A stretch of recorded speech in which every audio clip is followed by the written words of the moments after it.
Well,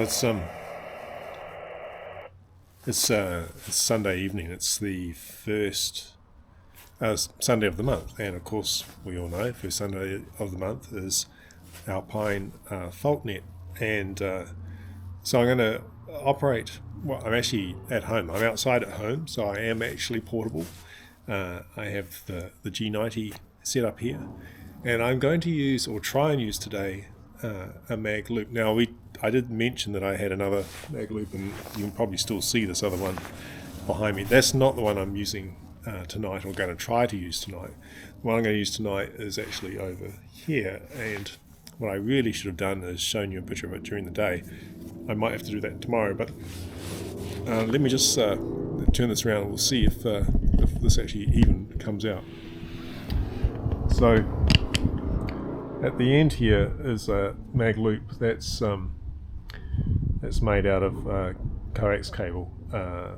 This is a thick LJF50 or something like that. I'll have the code wrong, I guarantee it. And at the bottom, sitting on the chair over there, which you can also barely see, is the capacitor. Now I've tuned this already for the frequency that we need. This is on 80 meters, so it's a very, very narrow amount of bandwidth we have on 80 meters, even with that size loop. And we'll see how we get on. It's almost time for the net to start. I'll cut out all the normal carry on, well, the bulk of it anyway, and let's see if we can get any signal out at all. I mean, technically this is portable. I could actually set this up somewhere else. It only takes a couple of minutes to actually set up, as long as you've got something to support it. And you know, I quite like them. They don't take up a huge amount of space, although looking at this one it seems a little bit hard to believe. But we'll come back in a sec and see if we actually get a signal report. Anyway, talk to you soon. This is at L3 Echo, Quebec, Alpine Fault Net base station located in Springfield, Canterbury. Very good evening, everybody. My name is Peter, call sign ZL3 Papa Whiskey Mike, and I'm net control for this evening's net. Okay, let's get started. Alpine Fault Net, this is ZL3 Echo Quebec. Standing by for check-ins from South Island stations, located in the Marlborough and Nelson region. If you're in Marlborough or Nelson, just your call sign, please. Over. ZL2 November Echo Bravo. ZL2 Golf Bravo X-ray. ZL4 Charlie Sierra.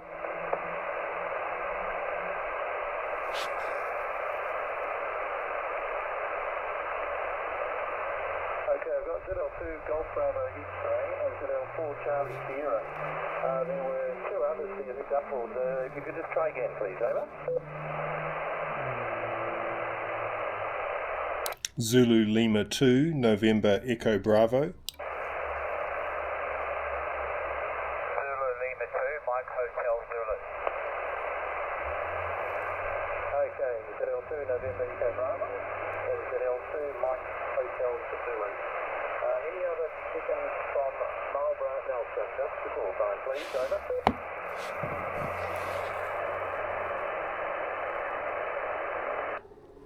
Well, we haven't got a signal report yet. That will come later, but they've actually heard us, so that's a good first step. We'll see what we get when they call us back. This is ZL3 Echo Quebec. Okay, great turnout.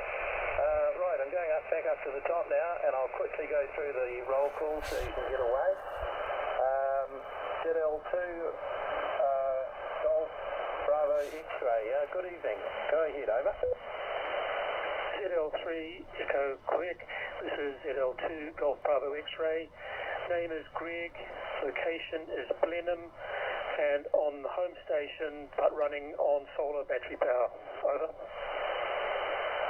Very good evening, Greg. Blenheim from the base station. You're 10 over 9 in Springfield, Canterbury. Thanks for checking in both this morning and this evening. Much appreciated. ZL4 Charlie Sierra, good evening. Yeah, good evening. The handle here is Chris. Location is Nelson, running 100 watts. And you are 10 over 9 to me and a home station. Over.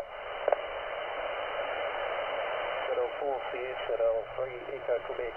Okay, you're also 10 over 9 in Springfield. Thanks Chris from Nelson Base Station. Good evening, ZL2 November Echo Bravo. Go ahead, over. 03 Echo Quebec. My name is Nick. I'm running portably 20 watts into a mag loop antenna, and I'm based in Blenheim, over. Okay,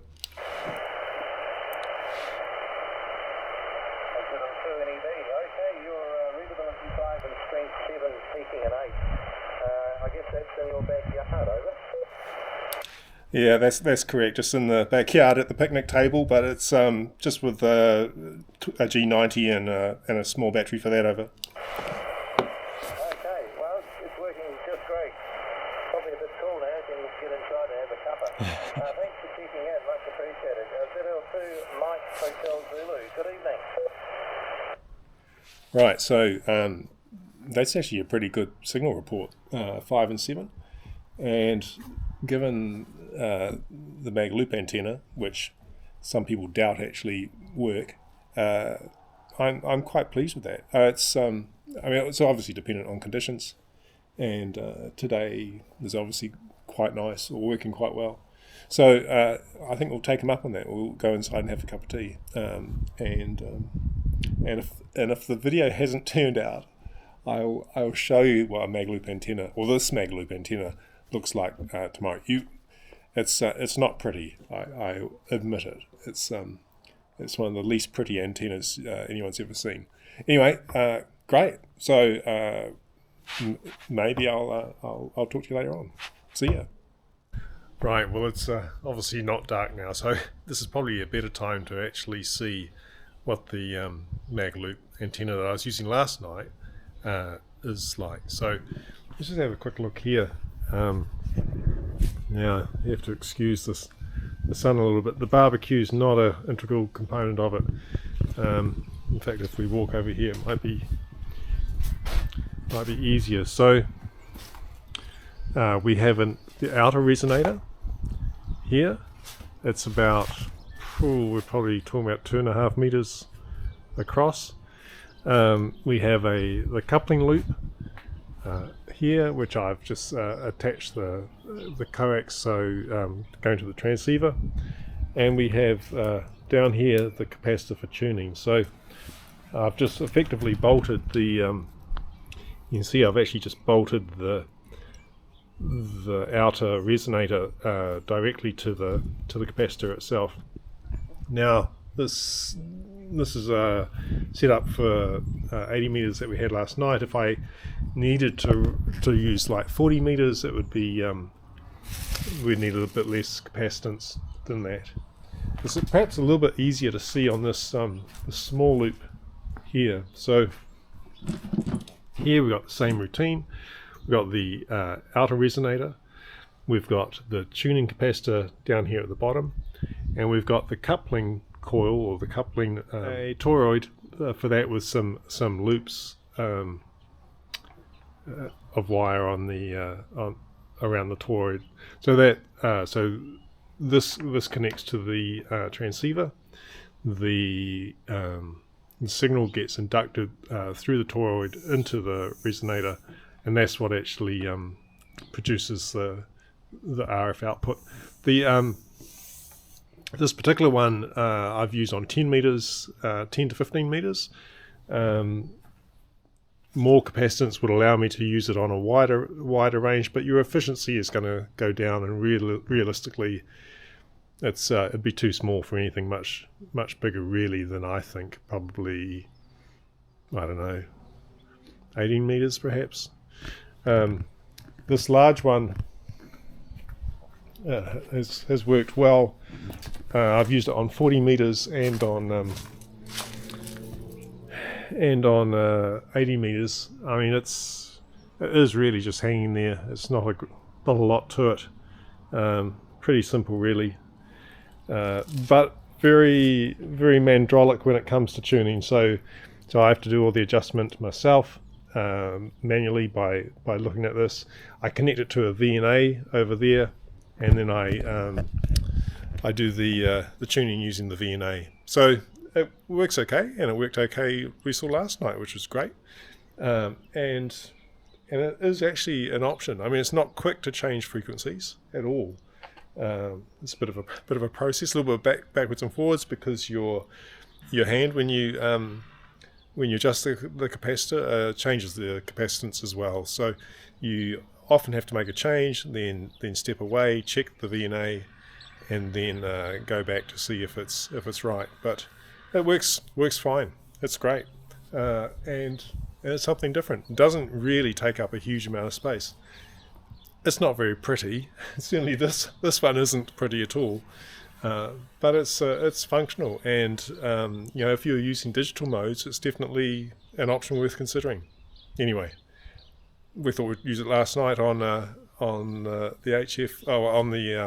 Alpine Fault Net, and we got a good signal report. 20 watts is all we put through it.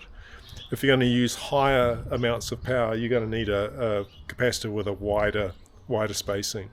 If you want to find out a bit more about that, then Branch 50 in Wellington have actually got quite a good booklet on their website that you can get, which gives you details on how to construct one of these yourself, and actually a much nicer one than the one I've got here anyway. So maybe have a look at that anyway. But that's that. See ya.